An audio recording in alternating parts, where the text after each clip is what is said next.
E benvenuti in questo nuovo video diverso dal solito perché ovviamente manca solo l'ufficialità, mancano da limare gli ultimi dettagli. In teoria l'ufficialità, da quanto sembra, dovrebbe arrivare all'inizio settimana prossima, da quanto si è capito, però giustamente arriva un nuovo allenatore e per saperne di più su Stroppa non potevo che chiedere a chi l'ho avuto per molto tempo come suo allenatore della sua squadra del cuore, e quindi fino a pochi giorni fa d'altronde. Quindi voglio dare il benvenuto a Davos. Grazie per essere qui. Grazie a te per l'invito, è un piacere essere qua. Innanzitutto complimenti per la promozione. D'altronde, cioè, avete un po' preso il nostro posto e, e Così, sì, sì, si sono scambiati i ruoli, diciamo. L'anno sì, scorso avete gioito voi, quest'anno abbiamo gioito noi, sempre in finale playoff, dai, mettiamola così. esatto. D'altronde, cioè, l'augurio che possiamo farci, secondo me, a vicenda è che di ritrovarci l'anno prossimo insieme, così siamo tutti felici, tutti contenti e in Serie A. Questo poco ma sicuro. E spero che, insomma, che a voi vada un po' meglio di quanto è andata a noi, perché è dura la Serie A, ma insomma, voi ci siete stati anche Lo fino so, a poco tempo ma fa. se partiamo come stiamo appunto, partendo come stiamo facendo adesso, non è un bel inizio, Eh, però ne parleremo magari a fine video. sì, ne riparliamo una domandina sulla Cremonese, ci sta assolutamente.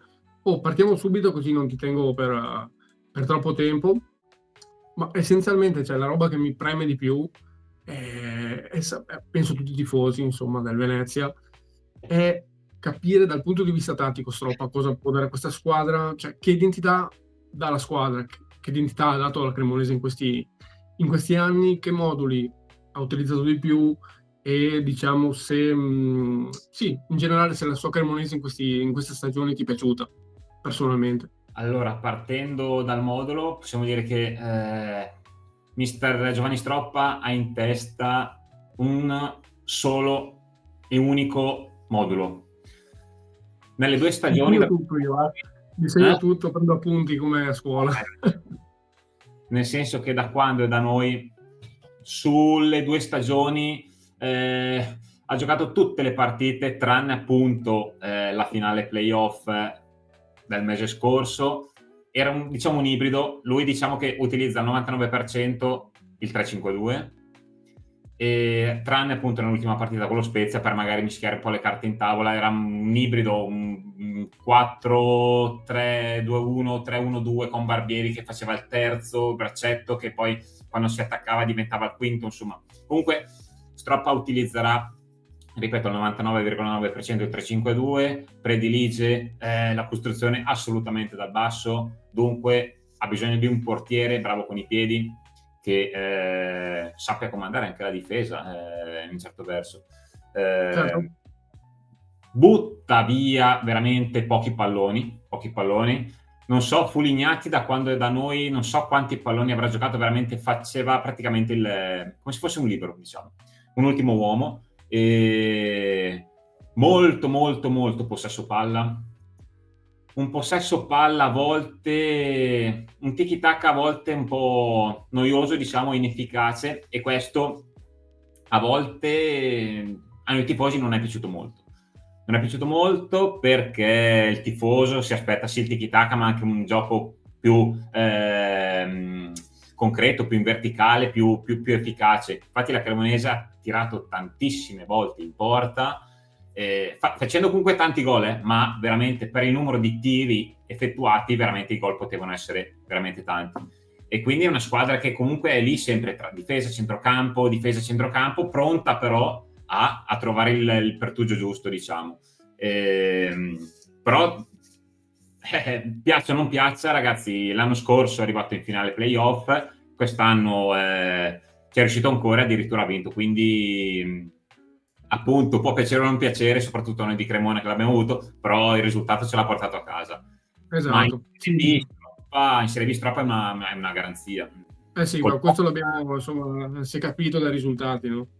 col Monza, col Crotone, con noi, Mm. insomma, è abituato ad altissima Serie B.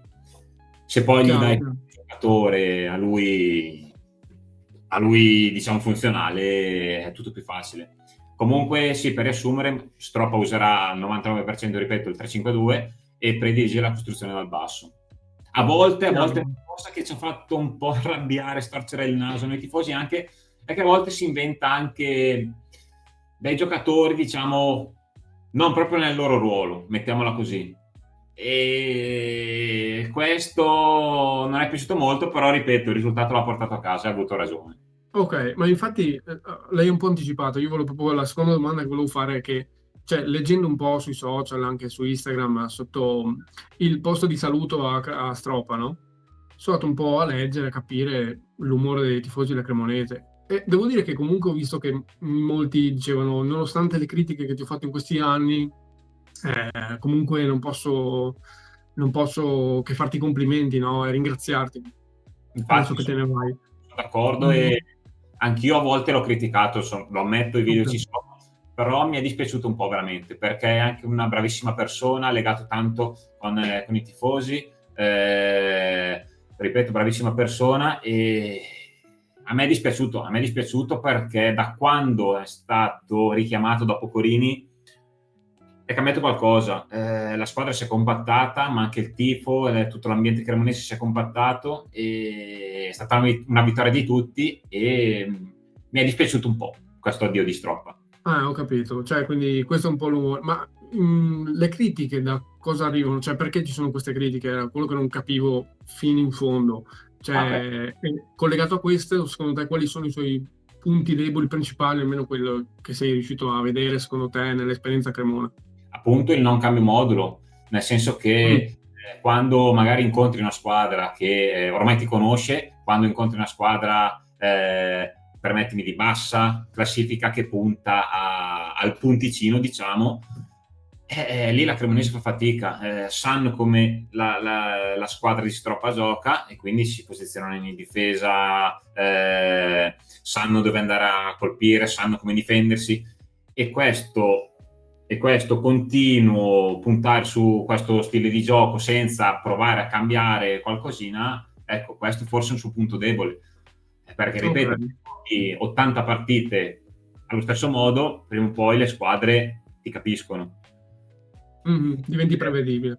Sì, sì, sì, sì. E tante volte, quest'anno soprattutto, abbiamo perso tantissimi punti contro, permettetemi, squadre medio-piccole, insomma. Per Ok. fortuna ce l'abbiamo fatta, ma abbiamo rischiato, abbiamo rischiato. Certo, sì, sì, sì, beh, d'altronde, insomma, non è stata promozione diretta, è stata tramite i playoff, quindi è ancora più hard, si vede che qualche punto per strada l'hai perso, no?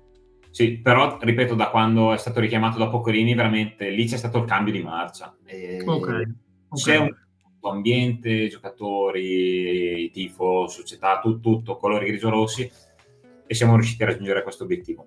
Ok, ma infatti, cioè, volevo anche capire il perché di questa separazione, perché comunque in Serie A ci è arrivato, vi ha portati, no?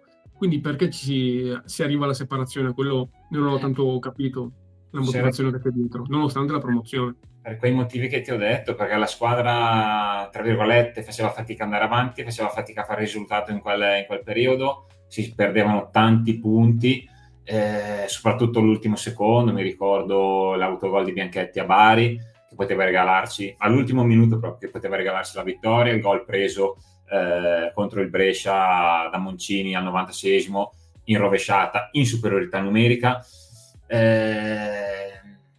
È una mentalità che a volte, diciamo, non è piaciuta, perché magari il tifoso dopo l'1-0 si aspetta il 2, il 3, provare a continuare ad Mm. attaccare. E invece, capito, si tirava un attimino indietro e da lì arrivavano i Certo. pareggi, addirittura le sconfitte.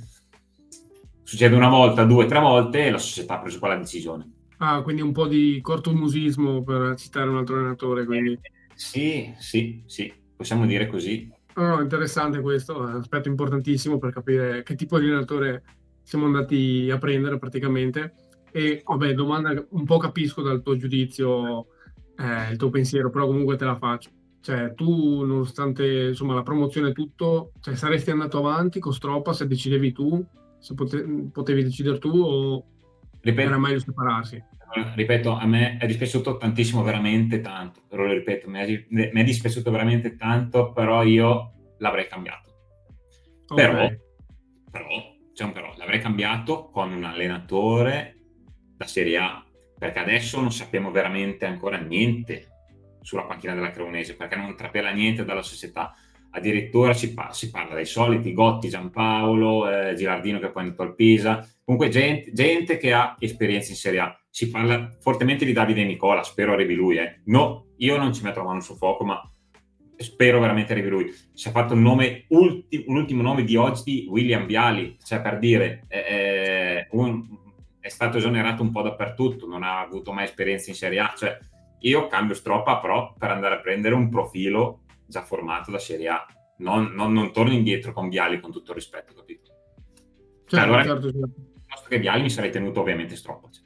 Questo su questo non si piove. Ok, comunque in generale secondo te a Venezia può far bene, comunque visti i risultati che ha fatto in questi anni e tutto? Assolutamente sì, perché comunque il Venezia i giocatori, e io non so chi vada via quest'anno, non so chi c'è in prestito, comunque i giocatori ce li ha. I nomi che leggo, Adorante, anche il difensore, quello che gioca nel Fortuna Sittard, che è buono secondo me, Gut, ecco.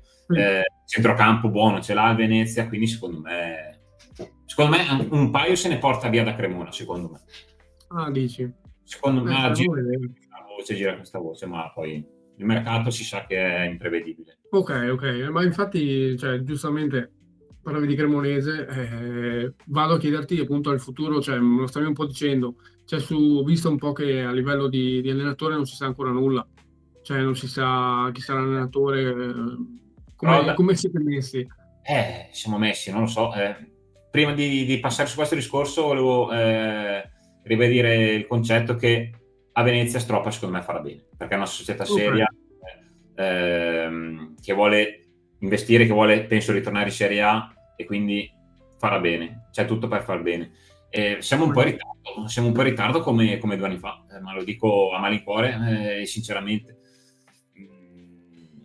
Non sappiamo dove andrà la Cremonese in ritiro, non sappiamo niente sugli abbonamenti, non sappiamo chi è l'allenatore al 19 di giugno.